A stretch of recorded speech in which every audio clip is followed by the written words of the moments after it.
Hey YouTube, welcome back to another episode on Chris Detailing.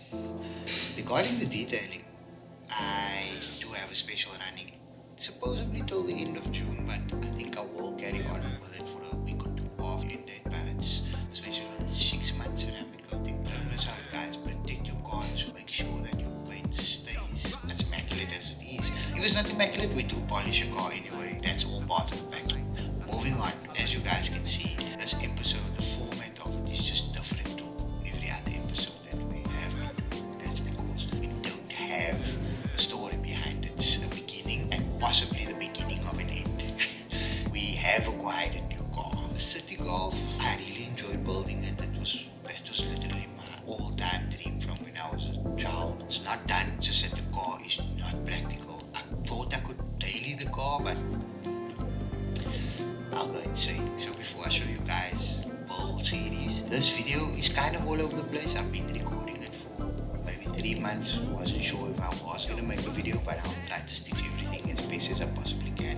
I hope you guys enjoy. Let's move.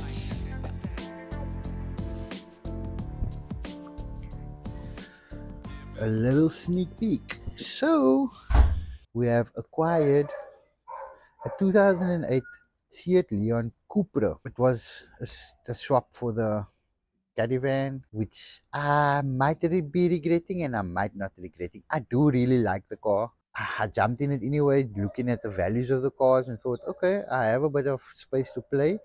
If I do want to sell this, I can make some money. I'll show you guys the fault shortly. Let me just show you around it. That's that one. That's the side. This is the back of the car. I really love the bumper. This is inside. It has like the wingback type of seats. And you can see there's a part removed. This is inside the actual car. It's your engine bay.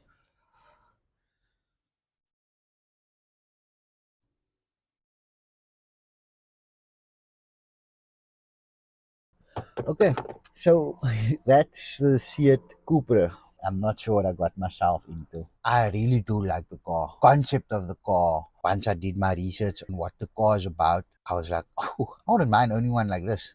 So the 2008 Seat Leon Cupra is literally like the Golf 635 edition. It comes with a CDL motor. Well, there's a different set of cams in the Golf 5 BWA. It has a KO4 023 turbo. It has big injectors. It has all the add-ons that you're gonna get to get maybe a 208 kilowatt car. The car has a sunroof. The car has a 6-speed shock gearbox. The car has some decent seats. A good sound system. It's a looker. So the history on this car that I've slowly found out of known faults when I viewed the car. The car had a fender bender. Blue, this airbag where you guys are sitting on, driver side airbag. Yeah, the person repaired it, didn't change the airbags, didn't worry about the airbag module. The car drove. The car wasn't boosting correctly. It's probably non-existent boost. I thought it can't be anything major. There's no funny noises on the engine. The timing belts sound good. The oil looks good. The car was running coolant. The suspension feels good. The clutch feels good. Everything felt good. So nothing, no major repairs would have need to be done immediately to get the car driving. Cool, swap the car. Drove the car. The next day, the clutch pedal decides to fall on the floor, not come up. I get stuck by the shop in the middle of the road making a U-turn. Anyway, I push the car back, immediately phoned the previous owner and I told him, look buddy, like if you were to be open, we made an open and honest deal as I thought we did. I would have been fine with it because it can't be anything major. Can be something major, but not costly, just labor related. But you never let me know. No, he claims he didn't know. My daughter was driving at the back and she found this in the car. So now you tell me, hydraulic brake and clutch fluid. Why do you have a bottle of hydraulic brake and clutch fluid in the car? Because it was obviously leaking clutch fluid. You knew very well. Told him, look, I already found a bottle of brake fluid in the car. Unfortunately, like I would prefer to take the van back. I'm not gonna take this on. Reason being, I wasn't gonna remove a gearbox again by myself. And I wasn't gonna pay someone labor to do it because that's not what the deal was about.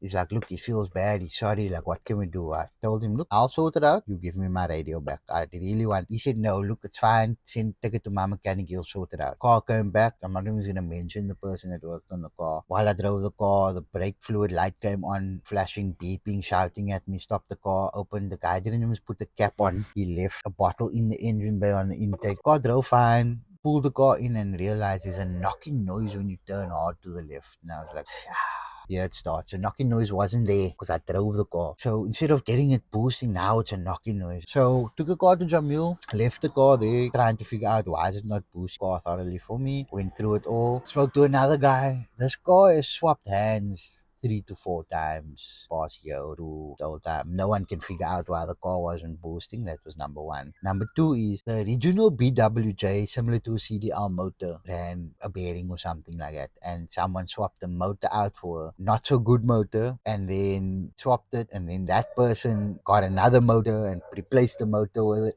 in the car, and they went to go replace it with a BWJ, which comes from Golf 5 GTI, comes with a Go 3 turbo, the cam is different, injectors is different. It's not a 280 kilowatt motor from the factory. And then we figured out that actuator on the turbo is actually the big problem, is why it's making no boost. The actuator arm was loose. Emil said, look, you came this far, take the car home, go remove the turbo, I'll replace the actuator. Go for the car is, I don't know. The front bumper is not the original bumper. The car has a K1 kit on. I'll put a picture up somewhere. It's a different kit to a normal Seat Leon FR or what. The car has a Seat Leon FR bumper on. Still has a side skirt. It has a rear bumper. The rear bumper is missing a vent. It has a crack. Yeah, it needs a passenger side mirror. It needs a driver side airbag. It has this lovely JDM shifter. I do have the original 6-speed. I have it. It comes originally with bi-xenon projector lights. It has only one, and they replaced the knock. The roof lining needs to be done. Let me start the car for you quickly.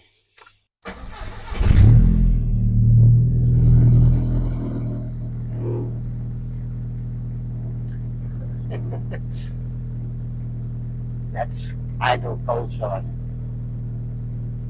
So yeah, the car had an engine light when I got it. Yeah, I don't know where am I gonna start and how far I'm gonna take this build. I don't know if I'm gonna keep the car. The car is up on the ground. I have started removing the turbo. I removed the inlet. This is the lights that I was talking about. That's a xenon one. That's the normal one. Really silly, really stupid. The grill definitely needs a lick of paint. But let me just remove the turbo and then I'll show you guys afterwards. Turbo is off. That was a problem. Aftermarket actuator. It's a very decent actuator. Like, it's not a bad one at all. Okay, so this is the point where we're in it to win it. As removing the seats, we saw that the center console plastic was missing. We found a Bluetooth interior module. We also airbag blown, and also center console. Center vent messed up. Check the dirt. There's dirt everywhere. Just from removing one of the seats, we found so many things that I didn't know could exist in a car. But we went on it head on. Carpet extraction, we used a steamer so as well. Then we went on doing the seats. We did the front, the rear, and we wiped the seats down completely.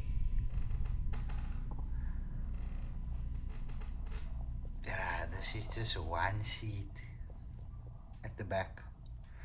You don't even want to see the water that came out of these seats. It's absolutely putrid. One seat down, rear seat down, driver seat to go.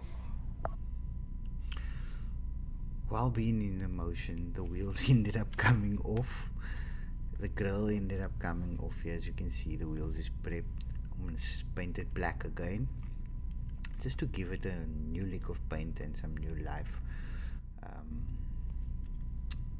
With the grill, I sanded it down, and then I used this paint chemistry primer, plastic primer. Works pretty well. I've used it before and it helps the paint stick decently. You just need to spray a couple of layers on it, maybe 2 to 3. Just make sure you get in everywhere, otherwise paint just starts flaking in that area if you don't. This paint job was actually the worst one possible, so I didn't film the ending. The gun played up on me again, but I'll show you guys in a later episode of how it came out. The new steering wheel airbag. It's as simple as just plugging 2 plugs in. Don't forget to take a terminal off the battery because you will go. So yeah, I'm just gonna install this quickly. It's simple. This plug for the steering controls, this plug for the airbag, and then all should be good. I'll catch you guys when I'm done with that. Okay, so the airbag is installed and the cover for the center console is installed. At this point we haven't completed the interior detail, but we did actually end up completing it over a couple of days. I just never filmed anything, but yeah, this is going to be the end of this episode. There is a lot more to speak about on the CITI, but I feel that we've had this episode a little too long. So yeah, I'm going to say goodbye to you guys. Stay tuned for the build on the CITI Cupra. It's going to be exciting and scary as well.